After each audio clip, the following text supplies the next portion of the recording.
कराची के इलाके करीमाबाद के करीब फायरिंग से डीएसपी सीटीडी अली रजा जाँ बहक हो गए। रेस्क्यू जराये के मुताबिक उन्हें सर में गोली लगी। फायरिंग से उनका गनमैन भी जख्मी हुआ है। मजीद जानते हैं डॉन न्यूज के नुमाइंदे इमरान हफीज से। इमरान, बताइए अफसोसनाक वाकया कैसे पेश आया?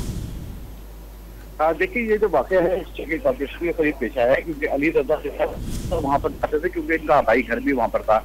आज जो ये वाकया हुआ है कि ये तनहा जो है वो अपनी गाड़ी के अंदर शकील कॉर्पोरेशन के मरकजी गेट जो एंट्रेंस है वहाँ पर ये पहुंचे थे ये, और ये मोबाइल पे बात करते हुए आ रहे थे। और मोबाइल पे बात करते करते जो है जैसे ही गेट के अंदर दाखिल हुए तो 2 125 पे सवार 4 जो किलर थे वो उनके पीछे पीछे दाखिल हुए। पहले उन्होंने पीछे से उनके ऊपर फायरिंग करी, जो जिस्म के ऊपर और टांगों के ऊपर गोली लगी। जैसे अलीराज शदीद जख्मी होने के बाद नीचे गिरे हैं तो उसके बाद उनके सर में गोली मारकर चारों मुल्जमान जो है बासानी फरार करने कामयाब हो गए हैं। फायरिंग की जद में आकर जो वहाँ के शकील कॉर्पोरेशन का जो निजी सिक्योरिटी गार्ड है बखार, वो भी इसके अंदर जख्मी हुआ है। ये चीज वादे करते हैं कि डीएसपी अली रजा जो है वो सीटीडी गार्डन के अंदर ऑपरेशन के अंदर तैनात है ये, और उसके बाद जो है ये यहाँ पर अक्सर आया करते थे और ये तनहा थे उस वक्त जब ये उनके ऊपर हमला किया गया। जी बिल्कुल, ये अफसोसनाक वाकया करीमाबाद में पेश आया है। इमरान हफीज अपडेट कर रहे थे, बहुत शुक्रिया।